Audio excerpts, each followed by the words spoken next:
right, guys, welcome to episode 7 of the Diren Kartal show. And today I've got Lucy B in the house. What's going on, Lucy? Hello. Hi. Thanks for having me. Looking forward to chatting. So Lucy B is obviously the owner of Lucy B Products, and we'll get onto that a little bit. But before we start, Lucy, I need to ask you a couple questions. All right? Are you ready for this? Yeah, I am. Yeah. All right. The first question: what is your Nando's order when you go into Nando's? But I need details. Okay. All right. So I'd have the butterfly chicken. Okay. Medium or hot. I haven't been for so long. And then the spicy rice, halloumi, side salad, because I like a little bit of lettuce with the salad dressing, the white one with the herbs in, and then maybe some chips too. Chips. Peri chips? The first time I went to Nando's, the girl I was with was like, you have to have chips and rice with everything. So then from then on, I've always had chips and rice with everything. Yeah. Whenever I go. Peri chips or normal chips? Peri chips. Yeah, that's what I'm talking about. I've got one more question for you. Okay. If you're a superhero or an Avenger, who would you be? Ooh. If you had any superpowers, what would it be? Okay, so if I could have a superpower, what would it be? Do you know what? I find time goes so quickly, and although I wouldn't want to stop it, I'd like to be able to slow it down a bit, because even in lockdown, time is going so fast. So if I could be able to slow it down in some way, that would be wicked. I'm not saying I want to freeze it and stay in this age or whatever, but just slow it down. But do you know what? Superheroes, I don't know, to be honest with you. I haven't really got anyone. Like Superwoman, is that a bit basic? All right, Superwoman, there you go. But you know what? That superpower that you said, I've never actually thought of that. And because time is probably the most, it is the most valuable currency ever. So that is actually a wicked one. That was the first time I've heard that. So yes, you passed the test. Right, I can chill out now. I feel ready for the rest of the chat. There you go. Well, that's why the questions are there, in it, so we can just chill out. Have you got a coffee with you and some water? Yes, I have. Okay, good. What's it called? What? Coffee? The Australian coffee. Oh, it's called a long black. So for you guys that are listening, when I first met Lucy, we did a little session in Oxford Circus, and then we went for a coffee together. And when we went for a coffee, the first thing I ordered was a long black. And a long black is, in Australia, is pretty much an Americano here. And everyone was looking at me like, Lucy was like, a long black? What the hell does this guy want? So that's why she said that. I was like, I'll have the same. He was like, it's the same as Americano. I was like, oh, okay. I thought I was like onto something new. But apparently it's not. So I didn't know this. Apparently Americano is larger. Okay. I don't know if you can get any larger than a long black, but anyway. All right. Okay. So tell me a little bit about you. For the people that don't know who you are, talk to me about you a little bit. Who is Lucy B? Okay, so a little bit of background on actual Lucy B. We started 7 years ago with coconut oil. It's a family business, so my dad and I started it. One sec. Forget that. I want to know Lucy. Oh, me. I want to know you. Oh gosh. I want to know you. So basically, I don't even know what to say. Like, I'm just sort of I'm like just a outgoing person, an overthinker, a bit awkward. But yeah, I'm like I'm finding sort of as time's gone on, I used to love like going out all the time. I still love going out, but I'm just I love socializing, being with my friends, health, wellness. Like, to be honest, my brand and business is pretty much me, because it's what I do daily. It's kind of like the products we bring out, my lifestyle, it all sort of wraps into that. Like, it's just sort of my day to day, and I sort of built it into the brand. I can see that. How old are you and where do you live? Oh yeah, that's probably a good one, isn't it? So I'm 29, just turned 29. I live in Hertfordshire, and just live in Hertfordshire. Okay, cool. Well, to be honest, like with your brand, with your products, with Lucy B, the company, I like it because I feel like I'm buying into you, and you are pretty much, you are the face of it, right? Yeah. So tell me more about your products now. Let's go. Okay, I can do that. I can relax now. So the reason Lucy B started is I'm a celiac. So when I was 18 months old, I was really unwell, and my mum and dad, who had never had to worry about what they ate, or, you know, the food they cooked had to completely change their way of eating when they found out I was a celiac, because I was really unwell. I had malnutrition, and I was like very poorly. My hair didn't grow. I went from being like a really happy baby to an unhappy baby. So for them, it was like a massive educational piece. So growing up, I've always had to be quite aware of what I eat, obviously, like my health and sort of that side of it. And Lucy Bee started, as I said, like 7 years ago. My dad and I started it, and really randomly we brought out coconut oil because there were none on the market. There was 2 others, but they were in plastic. They were not ethical in any way. So we wanted to bring one out that was fair trade, organic, in glass jars, and bring it to the market. And it was just like a part-time thing for my dad. I had my own beauty business on the side. I was 22 at this point, and I used to use coconut oil for like massage and hair treatments. So I was incorporating it into that. So when we decided to bring out the brand, my dad said to me, like, why don't we call it Lucy Bee? And I was like, that is so cringy. Like, absolutely not. I was like, why would we call a coconut oil Lucy Bee? Like, that just is mental. So anyway, he was like, no, it's good because of the story behind it.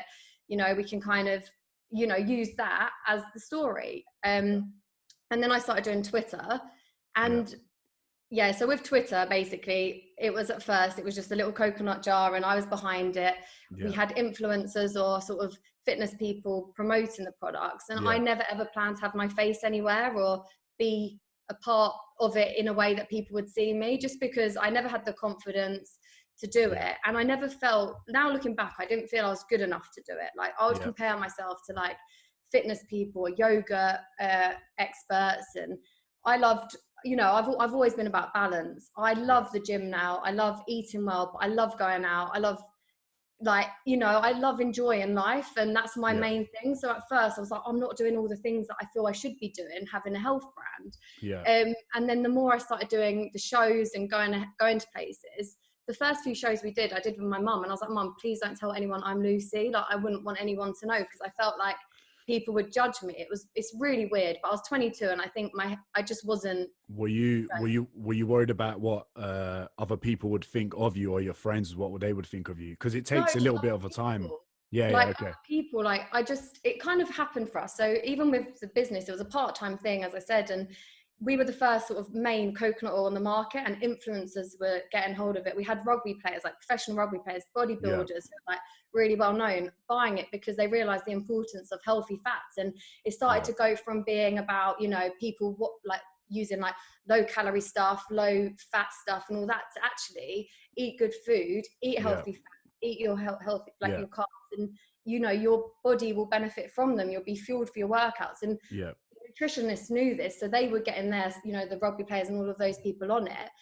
So we were building quite a big following from that, and I had to start getting out there more. So it sort of pushed me to do it, but I was always very aware at the beginning of comparing myself, I guess. I guess I think that's the thing we learn as we get older as well, because I've done it before. I still do it sometimes, and you just have to stop and think about how you just shouldn't compare yourself to anyone, because everyone's journey is completely different. Your journey is completely different to mine, and in no way should we compare each other to ourselves or anyone else, because I feel like that can either bring your confidence up, which I don't think is a good thing, because you shouldn't look at someone else's success to make you more confident, or the other way around, where you shouldn't feel bad because someone else is possibly a little bit more successful. You should definitely your own growth. And I'm sure you've probably learned that more as you've got older, right? Yeah, it's from a business point of view, I've never ever compared. I've been at shows before. I had this guy come up to me and he was like, "You're my competition." He threw a loaf of bread at me and was like, "Here, have this." It was some protein bread. I was like, "Mate, I'm gluten-free. I can't eat it anyway." Like, I have it back. I whacked it back at him. But in myself, like in the brand itself, it's just what we're passionate about and love, and I just focus on that. But I think from a point of view, from, I guess, stemming from like, just, I went to an all-girls school. It was very much about appearance and, you know, just a wrong way of looking at ourselves. And I was very much aware of what other people look like, and I wasn't thinking about what I actually could achieve, if you know what I mean. It's just a weird thing. You know, like, did you go to a girls' school in Hertfordshire? Yeah. So I don't know what a girls' school is like, right? Is it bitchy? Yeah. Is it? It is. Do you know what? It was all right, but I think by the end, we didn't have like there was no like sort of places to go, so we were just stuck at the school. So by the end, I think everyone was just a bit over it, and we all became emos. I had a peroxide blonde friend with black hair. No way. Yeah, I was just trying to fit in. I went to an Shikari gig, and everyone was moshing, and I was just in the background like, get me home. At school, were you someone that's tell me if I'm wrong? No, yeah. I feel like, are you an overthinker or not? Oh yeah, yes, yeah. Nailed it. But were you like that in school, or was it like? Do you know what? I wasn't really an overthinker at school, but I'm dyslexic, so I think all of this has stemmed from that. And I never used to speak about it. I used to think that was a bad thing, saying I was dyslexic. I'd think people would think, oh, you're just stupid, like, you know, you won't be able to achieve anything. Because even though I've always had, like, my parents have always been very supportive. I've had really good friends. My teachers, to be fair, were always very supportive. So I've got no reason to feel like this, but I always wanted to do well. And having that sort of, I guess, not drive.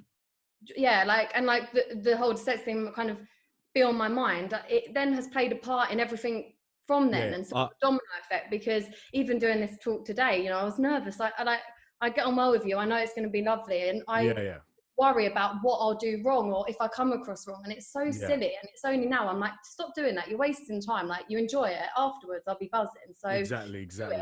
And what's the worst that can happen? You might, like, a few people might think, gosh, you say like too many times, but you know, it is what it is. Yeah. You know what? I'm dyslexic as well.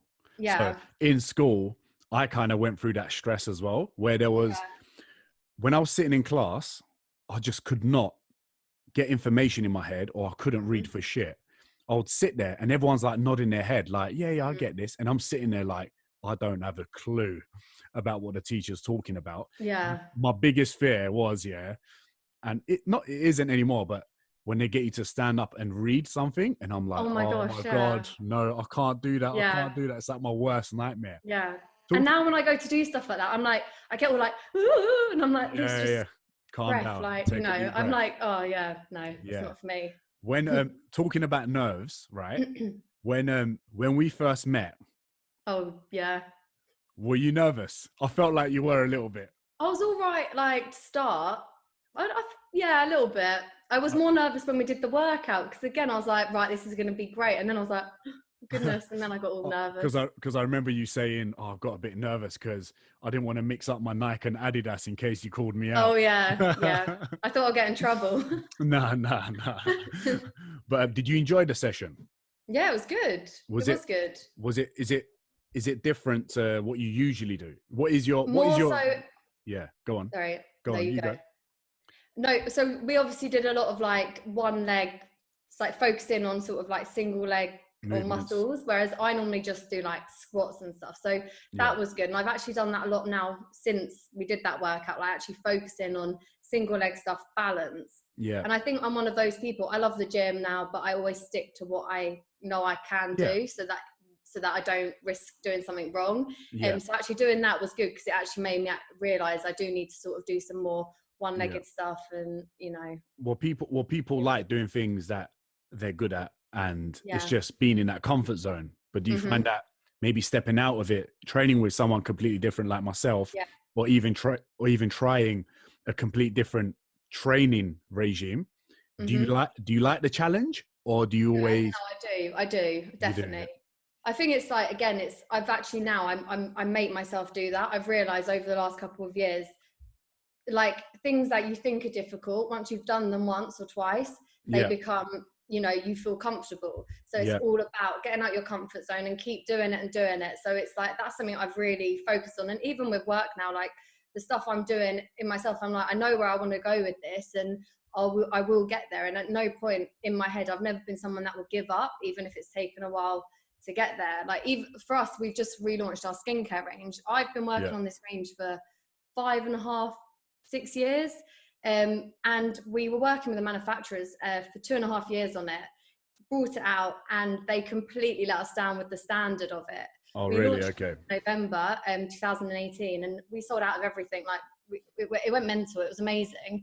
The demand was there, but the standard and the way the products were presented were completely just completely not up to standard. So we just decided to pull the whole range. This was just a massive thing for us, the amount of investment and time that we put into it. But we've built our brand on being honest, transparent. Everything we do, we believe in and we're like proud of. And it really isn't just like a business to us. It is, we live and breathe it. So we wasn't going to let like a manufacturer's kind of ruin that for us and actually could completely demolish everything we've worked for.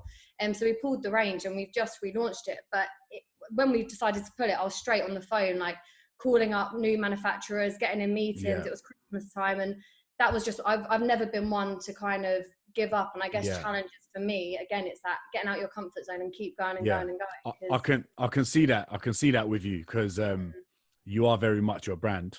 And even when you talk about it, I'd probably find it difficult to shut you up, Lucy, because you could just keep, no, I'm not saying, no, it's good. It's wicked because you want to give people a good product and you don't want to give, and when someone buys it, you want them to value it and you treat it. Oh yeah, definitely. And I know that from obviously how passionate you are, and it's a wicked quality to have because there's so many people out there just do swipe ups for this, for that, for things that they don't know, things that they don't believe in. And I guess it's just a way of creating a bad relationship with your following, right? And I guess that's why you got a successful business. Yeah, I guess, for us it's having that genuine approach. And we get people message being like, look, if you pay me $3,000, I'll post your products. And I'm like, don't worry about it. Like we've got our customers that will we get the authentic fans that love it and they want $3,000 to post it. So you're like, it's all right. What don't worry about that. They message you and say, give me free. You're not offering it to them. They just message you. No. I mean, we obviously, I've got people that I'll send stuff to and, but for us, it's really like, even in the early days, I forgot to mention this, but my dad told me off because when we started the Twitter, I just wanted to be myself. I was not going to go, look, 24 hours later, I'll reply to your meeting, call like, right. So I was like, hey, like having a joke, obviously with the rugby players, sending them a wink here and there, you know how it is. And my dad was like, Lucy, this is a professional, this is a business page. And I was like, Dad, if I'm going to do this, I want it to be 100% me. Yeah. And I think people started like, I remember this guy was like, you're actually really funny for a coconut oil. And I was like, I was like loving it. And I think for me, that's it's important. Our customers are so important but then equally, I think customer service, if you have a company or a brand and in yourself, you probably say in PT, we, like everyone as people, we want to feel special. We want to feel remembered and noticed. And for me, that's something that I do. So even recently, like with the skincare, I've had 3 different guys buy it who had asked me loads of questions on it. And it's 2 or 3 weeks in and I've followed up. I write them down and I follow them up on Instagram and they're like, I can't believe you're a member. But for me, that's important. I want them to get the most out of it. So what does Diren need? What do I need for my skin? I know my skin's always glowing. Go on, hit me up. What would I need? What would you sell me? Okay, so I would sell you the cleanser because after a workout, it's really good to wash your face because it removes all the dead skin cells, sweat, grime that builds up in the day. It will help with any block pores or blemishes. Not that you have that, you've got beautiful skin. Thank you very much. And then a bit of moisturizer. Okay, cool. All right. I might have to try that when I get my free products. No, I'm joking. I'll post it if you give me $3,000. I think, and I think as well, wasn't it the Tri-Blend or something I gave you? That's building dust in your cupboard. Like, wait, you know what? Okay. The problem is I didn't know how to use it. Yeah. But that's fair enough. In all realness, your coconut milk is actually unreal. It is really good. And I'm not just saying that because I remember even messaging you going, hey, Lucy, like legit, this is actually like really nice. Because I went out to buy some and I remember even putting it on my story and then you sent me some more. I do appreciate that, by the way. Oh, good. Thank you. No, I'm glad you like it. I do. I love it. Would you say what's like, because as a business owner, there's a lot of challenges, right? I mean, there's challenges in life in general with everything, but what's your biggest challenge when you're running a business? Is it dealing with people? Is it dealing with other people that don't work for you? What would you say is your biggest challenge? For us, definitely, it's supermarkets. So working with the supermarkets, getting products into the store, and then obviously they want like quite a high margin for the products. And for us in ourselves, we actually import quality products, so they're expensive for us to actually buy, and especially when we use ethical packaging. So for us, it's working with the supermarkets, then they want promotions on top of that. So you've got like a high margin, then they want a promo on top of that. And it's quite hard managing that.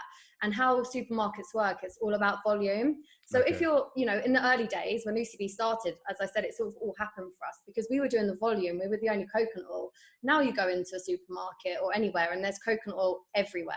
You know, it became a massive boom. Everyone was going crazy for it, which in some ways was great, but unfortunately it then has loads of negatives with it, and the press side demonizing it, how they do with everything. You know, once something's big, you've got to have the whole, this is actually an awful product. So, you know, with everything, though, I always say always in moderation. Like, I get people that message me about coconut oil saying, oh, I'm adding it to my smoothie because I've heard it will make me lose weight. I'm like, no. It's a stable, healthy fat. Use it for cooking. Use it, and it's beautiful, really good for you. But don't go on a crazy one and start adding it to everything because you know that's not quite how it works. Because I feel like there was a phase where everyone just thought coconut oil, coconut butter, all of this stuff is like it's gonna be, it's good for this, it's good for that, it's good for that. Whereas I think a lot of people got a little bit carried away, which was probably great for your sales. But then again, you wanted to give people the right message. Right? Definitely. And I think as well for us, so we're still a small team. There's 8 of us here, 4 of them are family, but I guess it is Diren. We work with really good other companies, so like for our manufacturing, we work with everyone that we get on well with. But one thing I do find hard is managing people. That is just hard. Do you find, I feel like I know you're a nice person because I've met you multiple times. Do you feel like that's sometimes a challenging thing when you're trying to tell someone what to do, because no one's going to treat your own business like you do? That's the hard thing. It's more that rather than, I think what I find hard is to take away that for some people, you know, it's a job. For me, it's literally, it's not, because I live and breathe it and it's my company. I find that hard when it's not the same for others. And it's, I think I'm learning as I'm kind of getting older, but that has definitely been something that I find hard is managing. And I'm not very good at getting, you know, I'll be like, oh, we need to do this, but I get a bit awkward. And, you know, it's kind of, managing isn't kind of my forte, basically. You just got to tell them, Lucy, like, get this done right now. Get this done now, Or do you tell you, I'm assuming you're close with your dad and your dad's involved in a business, or do you just get him to do it?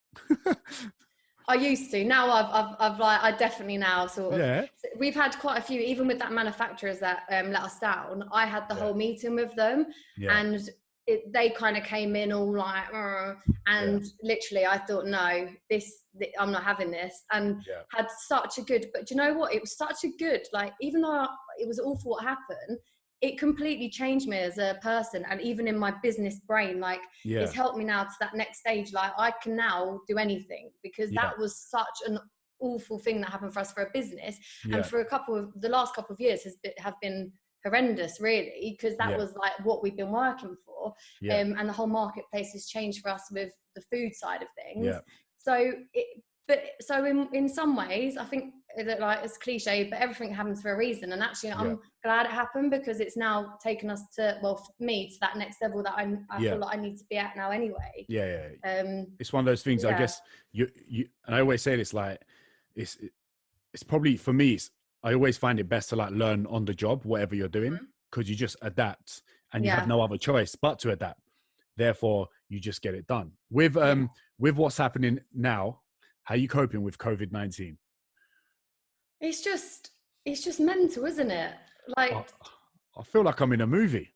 I know it is. I mean, I feel the same. I found it quite hard at the very beginning, because more so just I'm quite, I'm like a creature of habit, whatever the saying is. I like to, I've kind of got my routine set and it keeps me productive. When I have a little bit of imbalance, everything sort of goes the other way. So I'll stop like working out, I'll stop doing all the things that actually make me feel better. So I had a couple of weeks of that and feeling a bit like, ugh. And then I thought, do you know what? You're putting too much pressure on yourself. Enjoy the fact you haven't got to be going out everywhere and just kind of step back. When we're always busy, like I always, every day I have to check my diary multiple times a day. I've not had to look in the diary, and I feel like I've been more productive because I've been able to think, I've been able to actually stop and think rather than just be like on like rushing around the whole time. But obviously on the other hand, it's quite like worrying with like what's going to be happening and like future. I don't know. I just think it's kind of, I try and focus on each day. too much about that. A lot of people, a lot of my clients, and even some of my roommates that are always on like a busy schedule when they're going to work, traveling to work, their stress has actually gone down because they're working from home, and their timetable isn't as crazy, and they're actually way less stressful. But again, it is a little bit scary into what's going to happen. But I guess this is like the new norm now, right? Yeah. What are you doing to stay sane? Drinking wine. No, I'm joking. You have a drink though every now and then, no? I do, yeah. I do love a drink. I'm not gonna lie, but that is not what I'm doing. I wouldn't advise that now. I try. Do you know what? I've started going back into exercise again. I found that hard because I love going to the gym and switching off. Like I got up at 6. I'll go to the gym. I'll put my music on. I'll turn my phone off, and I'd have to work out. Whereas I started doing home workouts, and I'm like, wonder what. Might as well just change, I just sort of faffed a bit, but I've kind of got into that routine. I've been getting my knee up 24/7 here and there, not every day, but as and when I can. And I'm just accepting it. It is what it is. We can't change it. Like I'm just keeping busy. I feel like I'm doing a bit more on social media, like that's good. Sharing your message, because I see you are doing a lot more home workouts. I even saw you do a live workout, I think, with your personal trainer as well. Pretty good. I guess you're trying to inspire people to be a bit more active. I think in this whole thing of like do more. So this guy asked me to go on his live, and I was like, no way. And I left it a little bit. I'm not going to lie, because I was just like, I don't know what to say. I can't say I'm busy. My usual thing. Sorry, too many meetings. Even today when you're like, can we push it back? I was like, I'm running late from like my kitchen to the other room. Like, And I just thought, you know what, do it. Like even with the workout side of things, 4 years ago now, I didn't go to the gym. I wasn't exercising.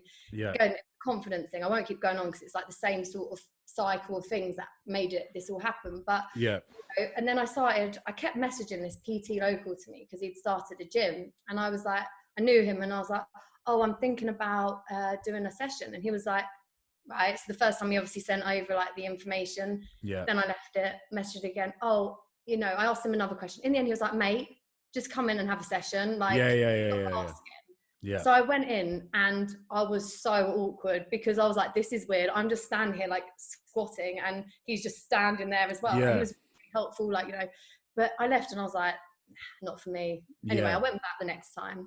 Did it again. I liked it. The third time I went, I left crying. I was like, I just don't like it.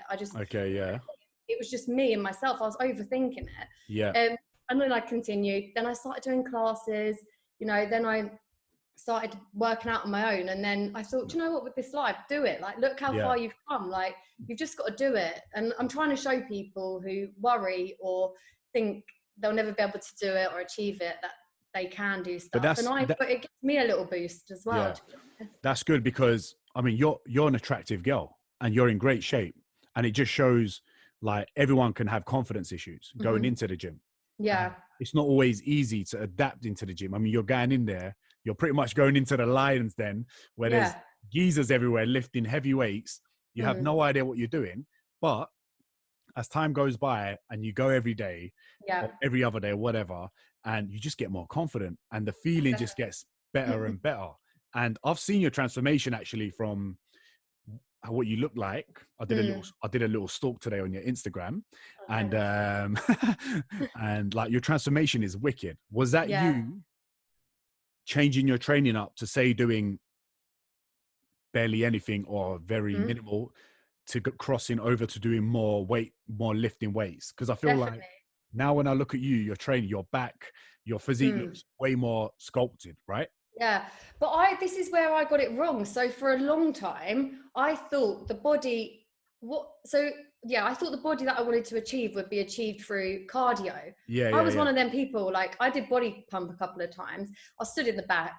I now look back, I was doing them so wrong, the moves, but I would put on like 1 kg on each side, because I'd be like, oh no, wouldn't want to lift heavy. I'll get muscly or sorry, not even muscly, but I'll end up looking like the Hulk, I thought after 2 sessions I'd be on, I'll turn green and I'll be the Hulk. So when I started, luckily my trainer that I used, he was massive into weight training. So I didn't really have another option, because if you'd asked me, I've done weight training when I started PT, I probably would have said no.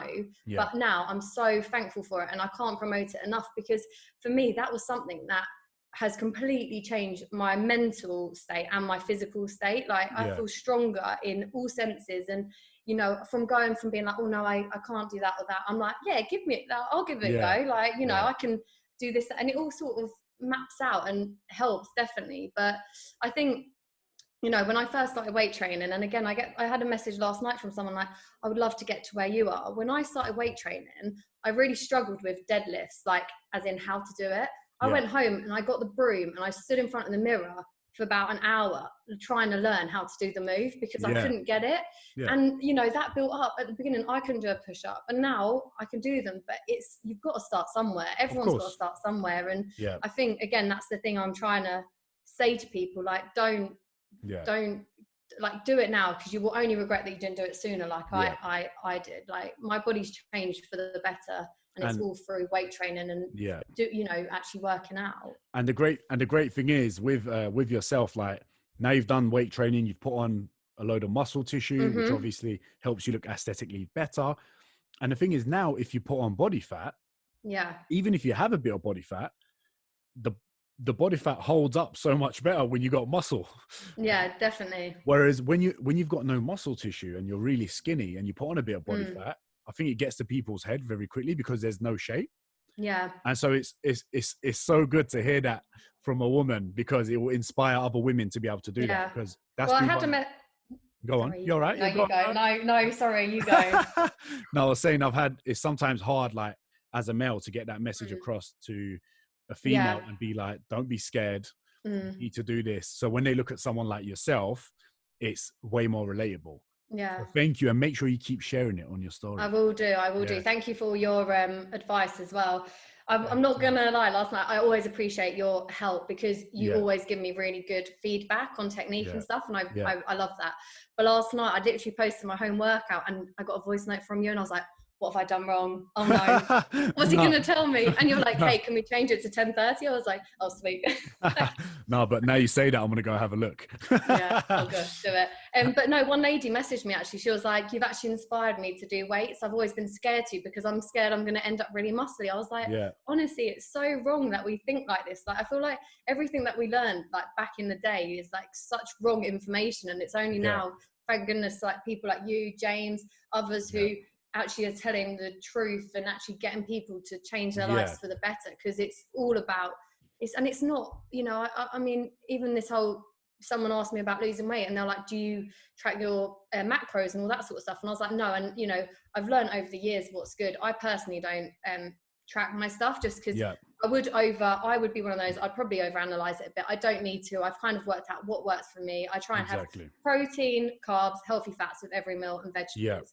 But I said, you have to be, you know, be in a deficit, but you don't have to be struggling. You don't have to be starving. It's just getting that right balance, and, you know, calories in versus calories out and all that, you know, all this stuff. But it doesn't have to be extreme, which is unfortunately what a lot of people feel they have to do to achieve a healthier, balanced lifestyle. Yeah, of course. Do you find it, because you're not a personal trainer, right? No. But you put out content where you're training and give advice on people, because you are in the health industry, right? Yeah. Do you ever get nervous or do you ever like hesitate to post a training video or something, just in case someone like myself might say something about it? Do you ever get worried about that? It always plays on my mind, and I used to randomly sometimes just post my workout, but never like how I'm doing it now. But I've actually been looking into, purely for my own benefit, like, I actually am interested in doing like a personal training course. Maybe at some point. But yeah, I do worry, because I always try and say, like, I always say this is just my home workout, like, I'm not a PT on them. But I don't know, is it a bit awkward? Should I be posting them? Should I not? You should. I mean, you're doing it to inspire people. You're not giving people any wrong information. So there's no problem in doing that. And luckily for you, you got good friends in the industry where if I saw something that you did incorrect, or you gave the wrong advice, I wouldn't hesitate to message you, be like, hey, Lucy, I know you didn't And to be fair, I never give advice like that. Like I had someone the other day asking me stuff. I was like, you'll need to talk to a PT. I never give advice. I just post my workout. Unless it's my skincare or whatever. Like I always say, chat to this person. Even with, what's it like, the whole calories and all that sort of stuff. I always say, check out James. Like he's your man for this. Or, you know, I always advise people about the right people when doing that sort of stuff, because my sister's a nutritionist, so she covers all that side of it for us, and that's great. But I've always been one that I would rather, you know, go to the professionals and do it that way. Do you feel like, with obviously everything that's happening, being in isolation, all that stuff, mental health, like it's obviously an important topic right now. Do you feel like when you train, do you feel like that helps with your mental health, or do you feel the pressure of some people? Because I did a post a while back about how we're at home, try to be productive, do some training. It will help you go get your steps in, whatever. It will help you to have a clearer mind and whatever. Do you feel like it helps out with you, or do you ever feel like the pressure of, I just don't want to train. I don't want to, it's not going to be good for my mental health. I don't need that pressure from people. Or does it help your mental health?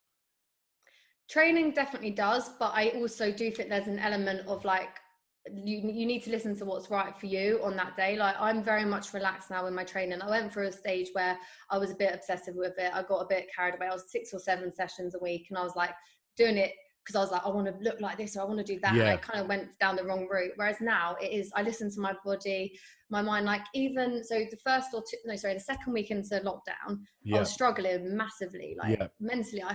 I woke up a few mornings and I thought, I just can't be bothered, like, to get up. And I went down to the kitchen and I sat in the kitchen in my dressing gown, and I was like, I've got nothing to say. I don't feel I've got anything to offer. Like I was just in a really big funk and I hated it. And then I was like, I need to exercise. Every day I didn't exercise, but what was happening was I was making myself feel worse because I was putting the pressure on myself to exercise, but I didn't feel like I wanted to. So then I just sort of, it was afternoon, and I was like, something needs to change it. Like, why am I pressuring myself so much to exercise? Because I love exercising and, you know, and all this sort of stuff. And I actually thought, no, don't exercise. Give yourself a task today. I gave myself a task to drink 3 liters of water. It was just a simple task because I was like, just do that. And then when you want to exercise, exercise. And actually my mindset, and when I changed how I was thinking about things, I felt better. So yeah, I do think 100% exercise helps, but I equally think we can sometimes over pressure ourselves to do stuff that we think will make us feel better. And if you want to watch TV and do nothing, do nothing. Like there's nothing wrong with doing nothing. I think we always have to be busy to be important or to look good, but we don't. Doing nothing is absolutely fine. Do you think, I do this, I'm not going to lie. Do you ever feel the pressure of posting something on socials? When there's a day where I'm like, oh my God, this post didn't bang, or I didn't do a post today. I feel like I put a lot of pressure on myself. And then when I put that pressure on myself, I realize that my content ends up being shit. Yeah. So now what I do, and I just whack things on there and I'm like, why did I do that? Yeah, I know. But now I bet you realize when you don't think about it too much, when you're walking around or doing something, you get an idea, or you get an idea for content and you post it and it bangs because it's even more organic and more natural. Yeah. Right. So do you do that with socials? Yeah. What, like just post random stuff? Yeah. Do you feel the pressure of posting stuff on social? Sometimes. Because you have followers. Yeah. I know. Do you know what? Again, I never used to be bothered about like followers and all that sort of stuff. Like it never used to faze me, but recently more so. I find I get so wrapped up in wanting to get more followers, and I've started over analyzing the more people that unfollow me or follow me, and I never used to do that. It's so weird, and I'm like, why does it matter? Like it doesn't. It's social media. It does not matter. You've got your good friends, you've got your family, you've got people that you get on well with on social media, but it's sad. Like, do you know what the funniest thing is? Right, when you talk to someone and say like you're out and there's one person that follows you and kind of knows what you do, and then there's someone else that has no idea, and then they come out with, oh sorry, I don't follow you, and I'm like, okay, I'm really not fussed, but like you don't need to say that. It's okay. you don't expect everyone to follow you. Yeah, right? like And when you look at it, when you think about it, and you go, oh shit, that bastard, why isn't he following me? I've spoken to him so many times. He might not want to see your content, and there's nothing wrong with that. And that's why it's like, I think it's so important to always also have people on your feed that are good to follow instead of being negative, you know what I mean? Like people that make you feel good or motivated or just like make you laugh. Like obviously you're good at TikToks, but the other day I messaged the girls in my group and I was like, oh, I'm always like, I never really do like all the stuff, so like whatever it is, and I was like, girls, do you feel I need to get on TikTok because everyone's doing it now? Like I don't want to like be one of them people that's not doing it. And they were like, don't, like, if you don't want to do it, you don't have to do it. And it was one of those, I never normally am like that, but I was a bit like, should I be doing that because everyone is? And does that mean I'm going to be behind, you know, but it's silly. I'm like, oh, Luce, just get on with what you know, like stop worrying about it, you know? My thing is when I get on TikTok, it's actually, for me, I like it because I don't feel the pressure of putting, because everything I put on Instagram is based around fitness, whatever. So there's an element of being funny or whatever, but also giving something educational to help people out. Whereas TikTok, it's like, it's what I do when when I'm on my break, when I'm not working. But it's so easy. It's good to lose time. Like my favorite video of yours is when you're in your speedos and you're doing that one where if you're in I think you're in Bali or wherever, and you're doing the one about that, why you always lying. Oh, that one. That makes me laugh so much, that video. You know what, let's talk about music, right? Because your music is like my taste of music. I would say you're probably one of the blackest white girls I know. Oh, really? Because like your taste of music is like exactly how I was kind of raised. You like R&B, hip hop, you like all of that, right? And like where I was raised and all the people around me are, they love that. Whereas now all the rugby people that are mixed with that I'm friends with through Jade and James, they just listen to like deep house and techno. Which is fun. I do like all music though. Like I love the Jersey Boys. Like I love Motown. I love R&B. I love house. Like I love all sorts of music. Arctic Monkeys. Like I quite like a lot of genres. I just can't sing. So I went to a Stormzy gig like in Berlin not long ago, right? And I was just there like like everyone's jumping around singing. And I cringe too much. So I was just like you just got to go with how you feel, innit? I know. I was by the bar. I was having pints. I was going, right, can I have a pint glass and fill it to the top with Prosecco? And they were like, really? I was like, really? Would you ever go on SAS? Do you know what? No, I would. Yeah, I would. No, I don't know. Are you watching it at the moment? It's my favorite TV show. It is the best thing on TV. It's the only thing I actually watch fully, and I always say I would love to do it. The mental side of it. I mean, the physical is brutal, but for me, the mental would be the hard part, I think. But I'd be interested to see. The only reason I'm asking is he say that again. Sorry, I couldn't. Middleton, you know, from SAS Who Dares Wins. I went to one of his talks in November, and he's all obviously about mindset and positivity. And something that he actually said, which always stuck with me, was you can't attack a negative situation with a negative mindset. You have to go because you'll have a negative result. Whereas if you attack a negative situation with a positive mindset, you'll get positive results. And I was going through a bit of a rubbish time then at work. And since then, even though I always sort of thought like that, it's completely changed stuff now. So even if things aren't going great, whether it's personal or business wise, if you just find the positives in it, you'll get positive results from it. I knew who he was, and I knew who he was, and he's also I think his book is it's with the same publishers as James as well. So I think they had a link through there. And I saw him in a lounge at the airport when we were on our way to Australia. And that's why I asked you, because you commented on it straight away.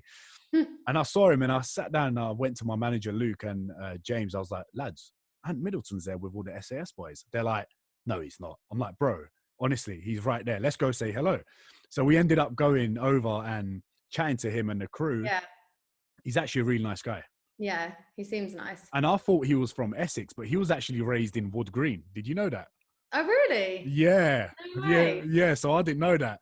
And then I was like, I don't know why, but I just liked him even more Yeah. straight after that. Yeah, But because you're from Enfield, aren't you? I wonder if we ever went to the same sort of places when we were growing up. I'm not gonna lie, when like if we were around there, all the Turkish boys, or even when we were in East, we would go to Hertfordshire or Essex to pick up girls. Oh, really? Yeah. We're like, let's go Hertfordshire. All the pretty girls are there. Let's go over That's so there. funny. What have you done a lot of traveling? Do you know what I've done when I was younger? I was quite lucky. I used to travel a lot, like with my family. Yeah. But I actually haven't done as much as, well, it's not that I haven't done as much as I'd like to, but it's really hard with the business to get away for a long time, because unfortunately a lot of it we do need to be here for. So I do a lot of, it's not traveling. I go to Europe. I try and do a lot of weekends away. So I'll book quite a lot of weekends away during the year. I've been to the Philippines. That was incredible. Our products are all fair trade as well. Sorry, I always go back to work, but it That's all all right. sort That's of fine. stems together. But I went to the Philippines and traveled around there, and we did our products, as I said, were fair trade. And I actually spent a couple of days with one of the communities we work with. So it was one of the villages and the farmers. And I saw how like the fair trade helped, and it helps with sort of like with all the replenishing of crops. There's no animal cruelty, child labour, and it was really nice to actually see firsthand how the fair trade premium helps these places. So and I got like, they cooked me a massive, like, it's called a boodle fight.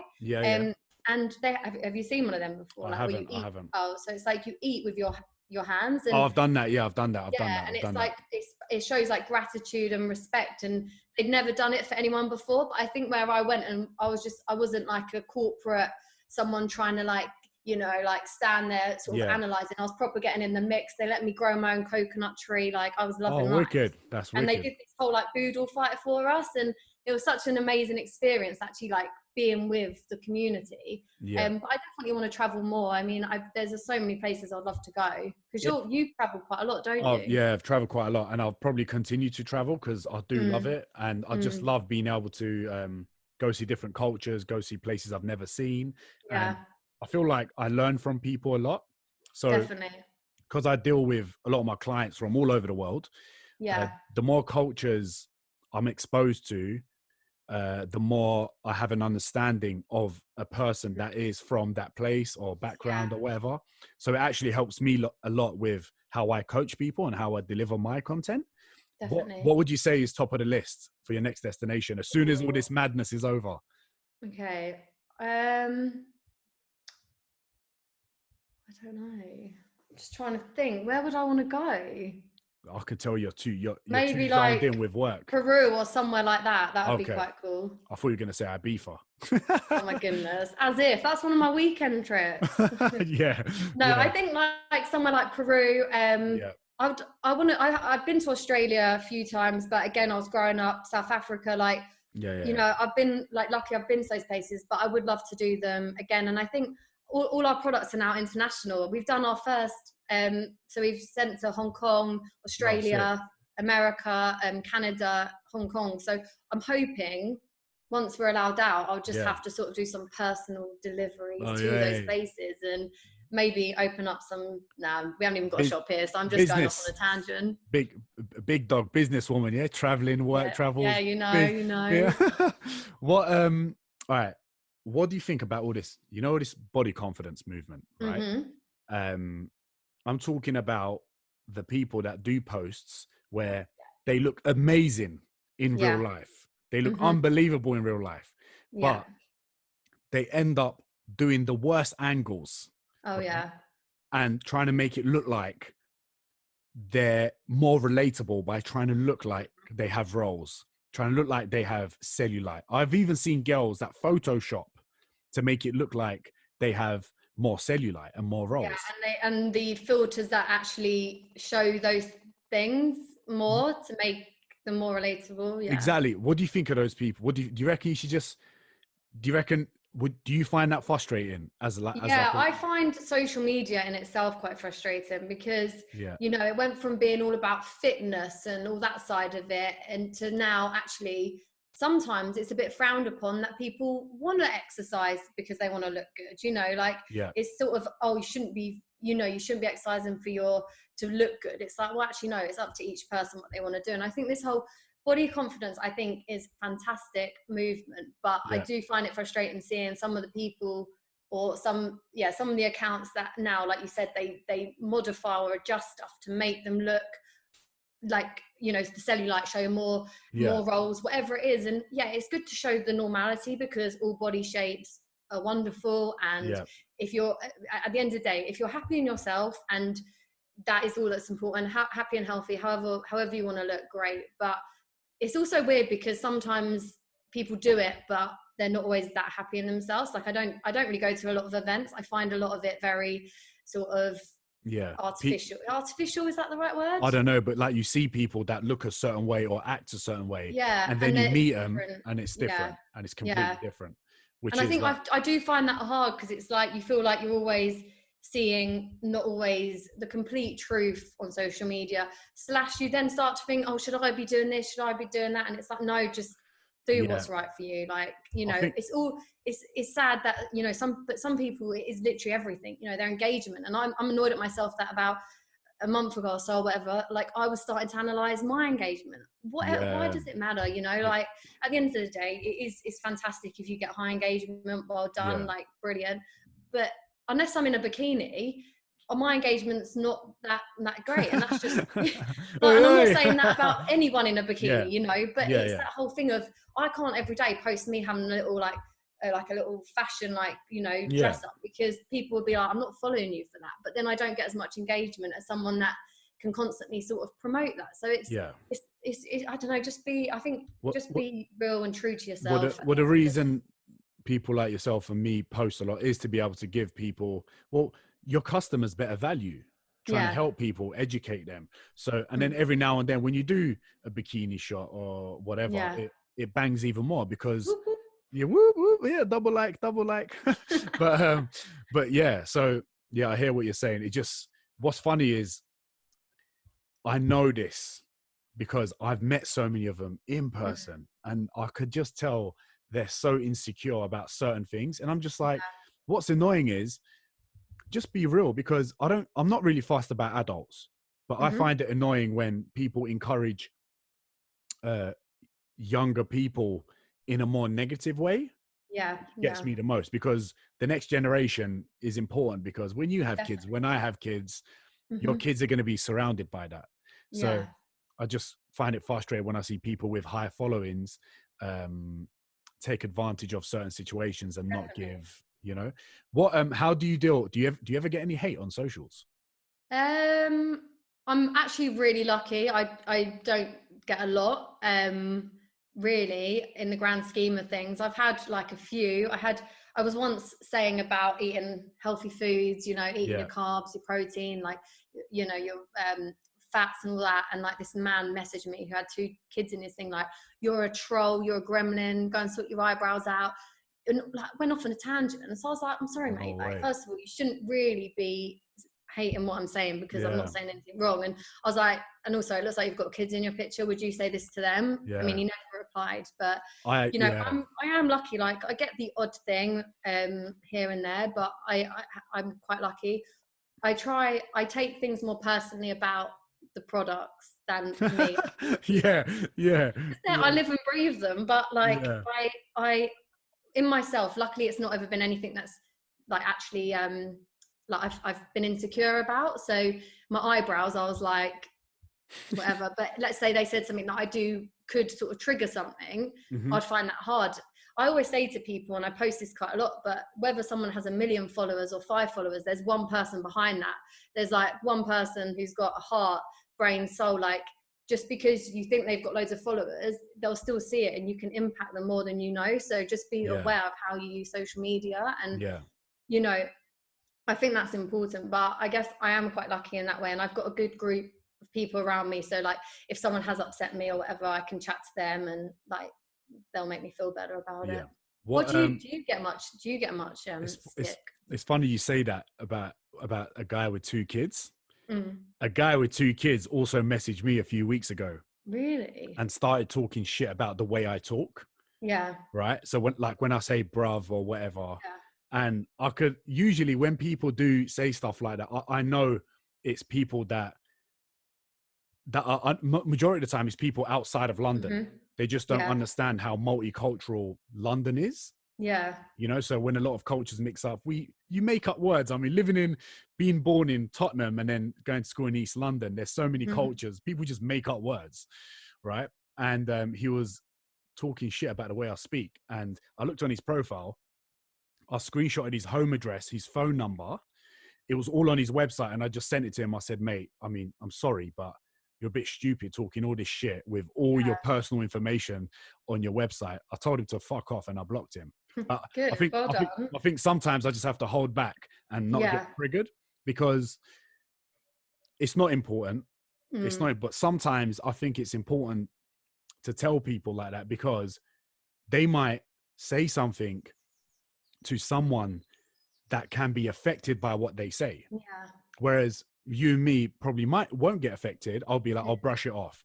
But there's people that will sit in their room and think about it for a week, and you know, so I think that's the thing as well. And I've had a few people. I had someone. I'm living with my parents at the moment, and I had, when obviously everything happened with COVID, I was posting something with my mum, and I had this message from someone going, "You are a disgrace. People are out there saving their lives, and you're just..." Literally this whole message, and it really frustrated me, because I've been so, before my dad's like 60 plus, so I'm aware of him, so I was being very cautious before that, and it really got on my nerves how this girl just went in on the attack on me. And I just said to her, like, fair enough if your emotions are high, but there's a way of asking. If you're upset by something, ask me. That's fine. I don't mind if you question me, because I am, it looks like I'm socializing. Don't go in on the attack telling me how disgusted you are and that and the other. Like, there's ways of using social media, and it's like, you know, like you said, telling them. I mean, I did have another woman actually a few days ago, and she was like, "You're a narcissist." Is that a narcissist? She was like, your page should be about coconut oil, not you. She was like, she lived in America. She's like, "I'm glad I'm on the other side of the pond. People like you." And I was like, "Sorry, hun." I said, "Sorry, the brand's built on my story." And she was like, "I can't believe this." Like, she was like, like, "You're just, you know, this should be about coconut oil and olive oil." I was like, I just said, "Please stop, calm down." And I blocked her. And then my friend, because I said to my friend, and she was like, "Oh, she's put a post on saying that she's getting stick from someone because when she was just flagging it to their attention." I was like, "Oh, you're deluded." Some people are just deluded, though. Keyboard warriors. They're keyboard warriors. Lucy. Yeah. It's been great having you on. Thank you. It's been lovely chatting to you. It's been wicked, and I can't wait. My cheeks have calmed down now, so. Whew. Oh, smiling so much, right? Yeah, there you go. Is there anything? Tell people where they can find you, and let people know whatever you want to finish off on, whatever message you want to give people. Go ahead. Now is your time, boss. Okay, thank you. Okay, so you can find all the Lucy V products on shop.lucyv.com. And I just want to say, in life, you've just got to go for everything. Do it. And once you do it once, it'll become easier. And then the next time, you'll look back and you'll realize how far you've come. So whatever you're overthinking right now, or whatever you're not doing because you're worried about doing it or achieving it, go for it, because you can't go too wrong. And the people that love you will support you with it. Go on, mic drop. Right? Oh, that was good. Dropping the mic, leaving people. Nice. I like it. All right, mic people. Drop. Thanks for joining in on this episode. Thank you again, Lucy. Thank you so much. I'll speak to you soon. Yeah, make sure you guys subscribe, like it, share it, show man some love. Peace, love. See you guys later.